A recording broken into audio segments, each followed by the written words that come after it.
Hello ladies, gentlemen, and non-binary compatriots. I'm Rafe Riggard and welcome back to Superhero Kill Counts. Today we'll be taking a look at X-Men Days of Future Past, released in 2014 and directed by this franchise's recurring villain, Bryan Singer. The plot to this movie was inspired by the popular comic storyline fittingly titled Days of Future Past by Chris Claremont and John Byrne. The film served as the big crossover between the original trilogy and the prequel series, bringing together actors from all across the franchise. It completely rewrites the X-Men canon with its time-bending story, and every movie following this one takes place in the new timeline established by this film's ending. It's also much darker than the previous movies, featuring some pretty hard-to-watch death scenes. Now, it's worth mentioning that there are two distinct versions of this film, the theatrical cut and the Rogue cut. The Rogue cut features 17 extra minutes of footage that was taken out of the theatrical version for time, including a subplot involving our beloved Rogue. It is considered by many fans, myself included, to be the definitive way to watch this movie. That being said, I will be using the Rogue cut for this video because it just feels right.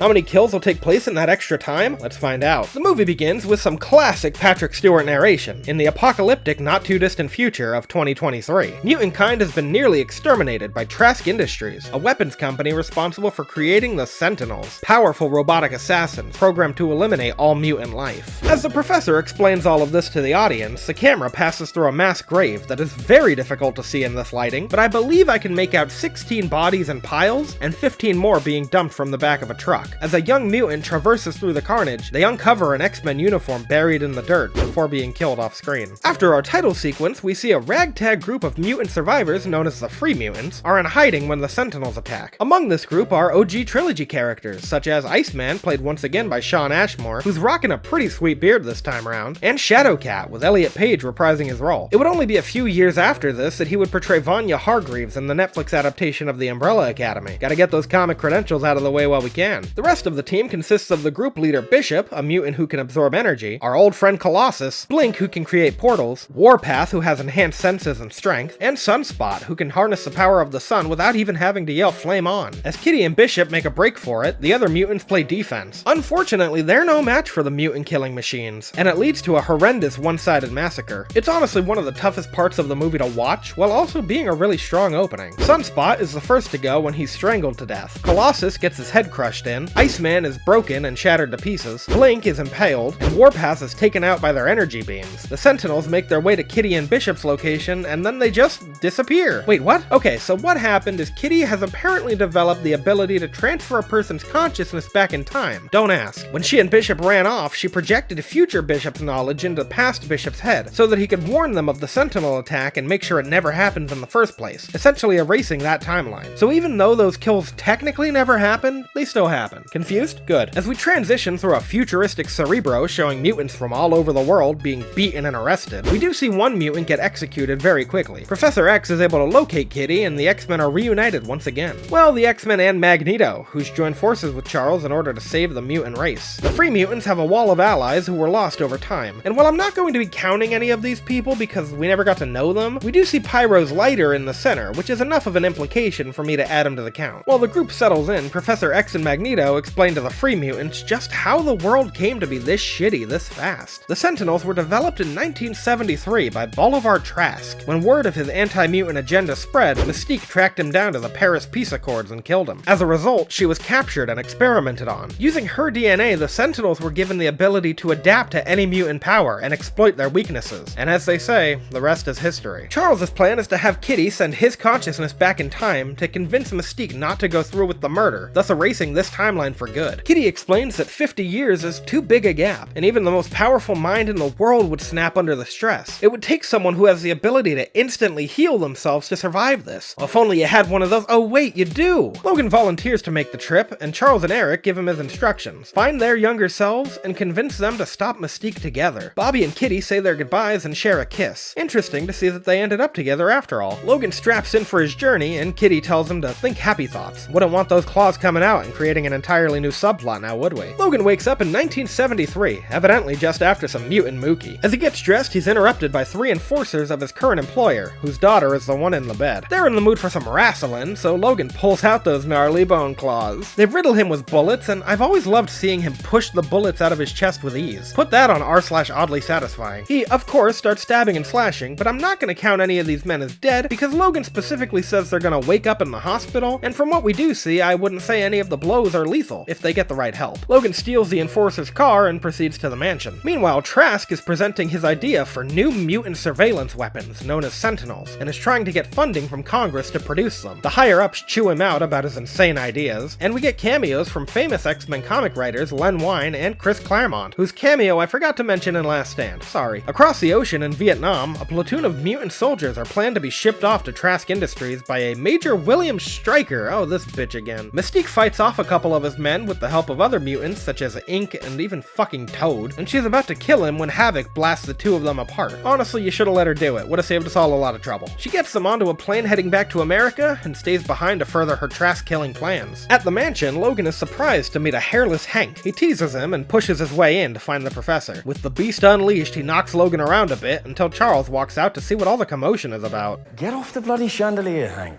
Logan doesn't beat around the bush when he tells them that he was sent from the future. Of course, they don't believe him, but Logan does end up convincing them with personal details that only Charles would know. Logan gives them the lowdown on why they need to stop Raven and save the future, but Charles still isn't having it. Raven won't listen to him, and upon hearing Logan suggest that they go find Eric, that's the last straw. When Logan persists, Charles uses his big boy naughty words at him. And I'm gonna say to you what you said to us then. Fuck off.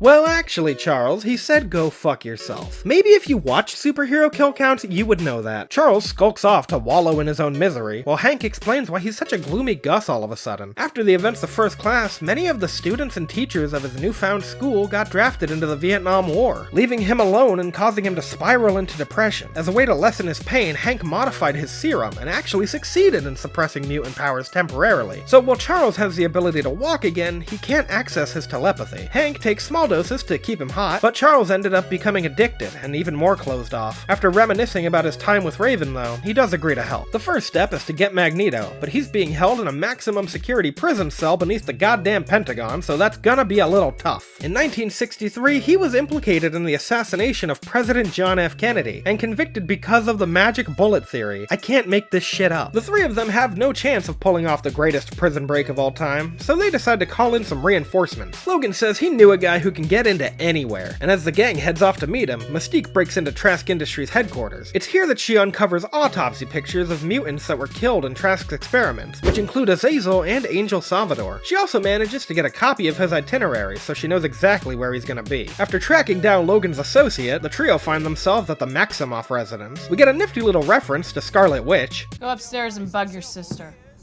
But she bugs me. And we meet Peter Maximoff. Oh hey, it's that guy from WandaVision. They tell Peter they need to break into the Pentagon. He doesn't believe them at first, but after he sees some gnarly bone claws as proof they're not bluffing, the kleptomaniacal little shit is in. Then, in what is probably the best part of this already great movie, we get a full-on prison break. Hank jams the security cameras, Peter steals a guard's uniform, and Charles and Logan... We are Special Operations CBFECID.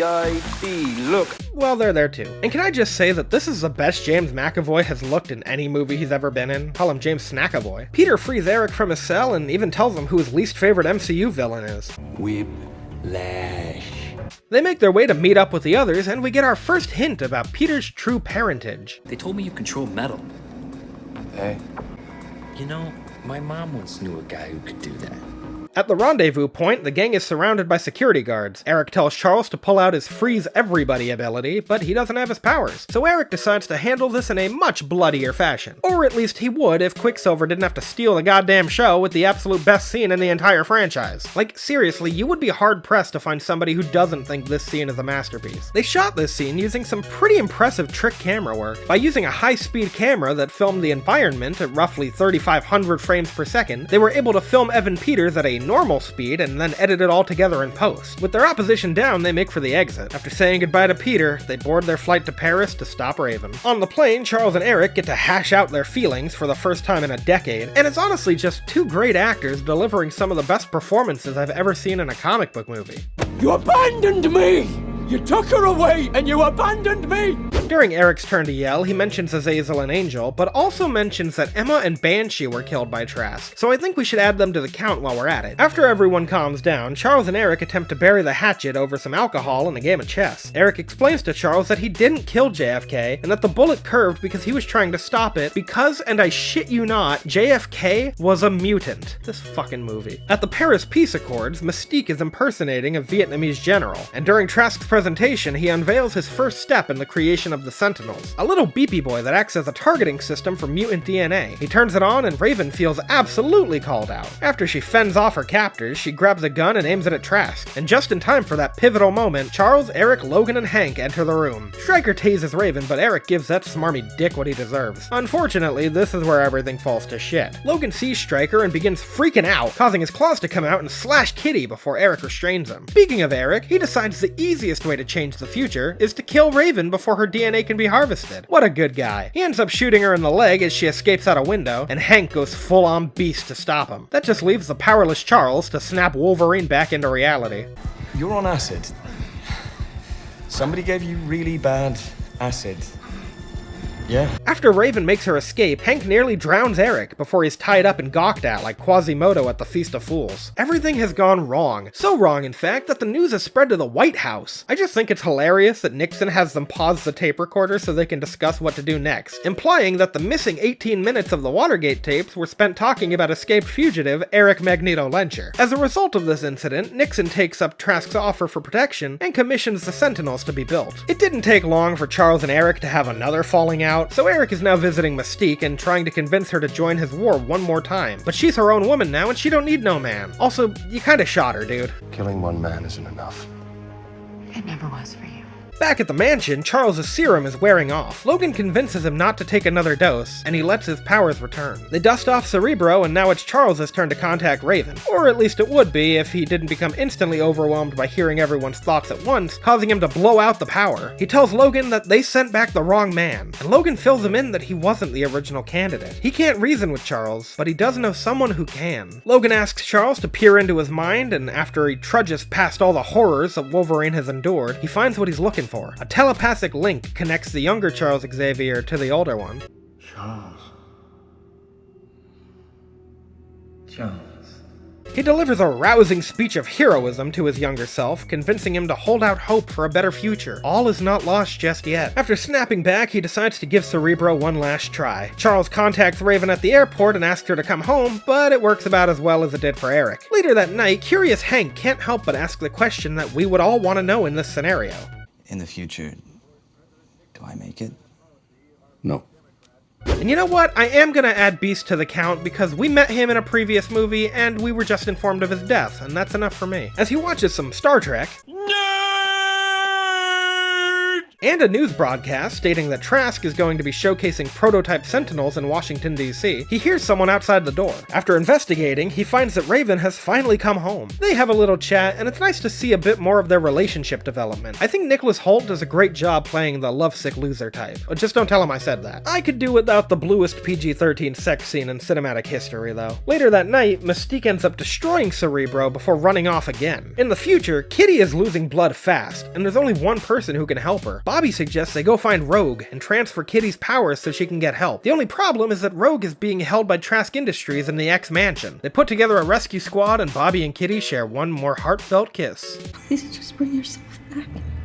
This rescue scene is wonderful, because the future shots of Eric breaking into the mansion to save Rogue are perfectly intercut with Eric breaking into a vault to steal his helmet back. Look, I just love Magneto, you guys. Eric and Bobby find Rogue in the middle of being examined, and hold off the scientists until they can get her out. The Sentinels find them, and the trio have to make a break for it. Bobby buys them some time by creating an ice wall, and ultimately ends up sacrificing himself when he's melted by the Sentinels, allowing Magneto and Rogue to escape and destroy the X-Mansion once and for all. And as they head back to their base, a Sentinel hitches a ride like a gremlin on the wing of a plane. They manage to shake it off, but its arm is left behind. And what's in that arm, you might ask? Oh, just a tracking beacon. Son of a bitch. Rogue borrows Kitty's powers and takes over from here on out. Hello, Logan.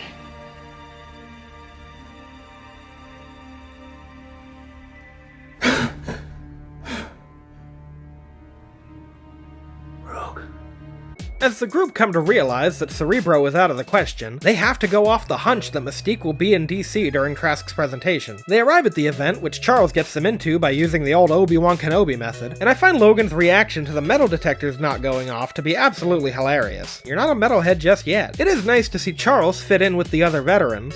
What happened to you? Friendly fire.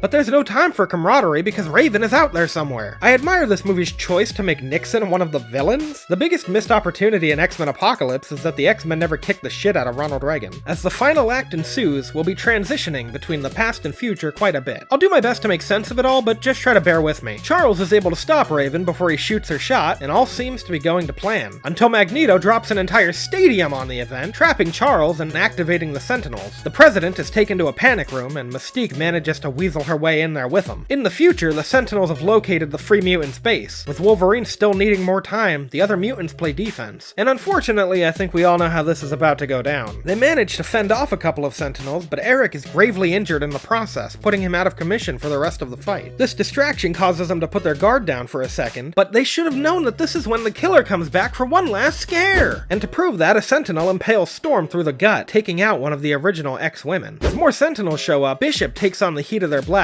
but unfortunately, it's too much for even him to endure. As Hank dismantles some first draft Sentinels, Logan confronts Eric mano a mano, this time without the burden of metal bones weighing him down. Nope, seriously, those things must weigh a ton. Eric still gets the upper hand, however, when he runs Logan through with some steel pipes and does his patented Magneto yeet. He rips the President's bunker right out of the earth and cracks it open like an egg. Well, you know what they say, you can't make an omelet without breaking a few dicks. As he gives his villainous monologue about mutant supremacy and human extinction, encouraging other mutants to join his brotherhood because even they are not immune to military propaganda. It's intercut with the deaths of our heroes, and it's honestly pretty brutal. Colossus is gruesomely torn apart by the Sentinels. Warpath is slowly lowered into the Sentinel's energy beam. Sunspot is stabbed and thrown away like nothing, and Blink is impaled by 3 Sentinels at once. With Magneto's speech finished, we hear his future self deliver a truly devastating apology to Charles as they both accept their fate.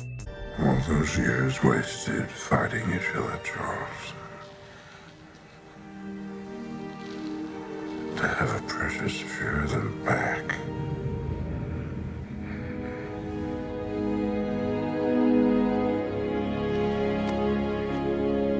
Nixon decides to assert his dominance by offering himself up to Magneto in exchange for letting the others go. The only problem is Richard Nixon would never do anything for the greater good, because he's just sitting there like, I am not a mutant! So when Eric gets distracted by a Sentinel, Mystique fires a bullet straight through his neck, taking him down. She turns the gun on Trask, but is convinced not to pull the trigger when Charles instills her with hope for a brighter future. Her decision erases the timeline and allows mutant kind to have a second chance. Charles forces Eric to set him free from the rubble, but ultimately decides to let him go rather than face a death sentence.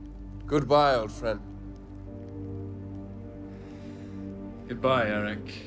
He flies away, which is something I never truly understood. Like, how is he flying? Is he controlling the iron in his blood and lifting himself up, or is it like polar opposites where he's pushing himself away using the metal on the ground? What happens when he goes too high up or over a grassy plain? Can someone please explain this in the comments, because this is totally baffling to me. Logan wakes up in the new 2023 to see everything as it should be, and all the X-Men are happy as a clam. But what shocks him most of all is the return of his long-lost love.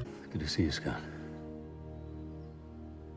Charles welcomes him back to the new world and fills him in on what he's missed in the last 50 years. The movie ends with James McAvoy narrating as 1973 Logan is fished out of the water by Major William Stryker, who says he's got plans for him, which would have been a great ending, but then it's revealed that it's actually Mystique impersonating Stryker, which makes no sense because that plotline was never brought up again. You guys just created a new timeline and you're already digging plot holes. In our mid-credits scene exclusive to the Road Cut, we see Bolivar Trask, who's been imprisoned beneath the Pentagon for selling military secrets. And in our post-credits scene, we find ourselves in ancient Egypt as a powerful mutant assembles the pyramids among chants of En Sabah Nur. In total, there were 52 kills in X-Men Days of Future Past, a fairly average body count for the series so far, but the kills in this movie were no doubt more emotionally resonant than those of the past. The Platinum Batarang for coolest kill goes to Iceman's first death, because it's a ballsy move to open your movie by killing off one of the original cast members, and I just love the imagery of his frozen head being crushed. The Rusty Shield for lamest kill goes to all the implied kills of previous X-Men, because most of them them were left up to the imagination, and it's a shame we don't get to see those actors for even a brief cameo appearance. But no, we got Toad instead. Fucking hate Toad. X-Men Days of Future Past, god that's a mouthful, was released in 2014 to critical acclaim and was a box office hit. It currently stands as the third highest grossing movie in the franchise. I personally think people are right to consider this one of the best X-Men films, if not superhero movies of all time, with its only major downfall being that gross stain on the director's credit. Next time we'll be taking a look at the first X-Men movie released in the second timeline era, and it's one that I'm very excited about. It's gonna take some maximum effort, but tune in next time as we make our way through the rap sheet of the Merc with the Mouse in 2016's Deadpool. See you then, super friends.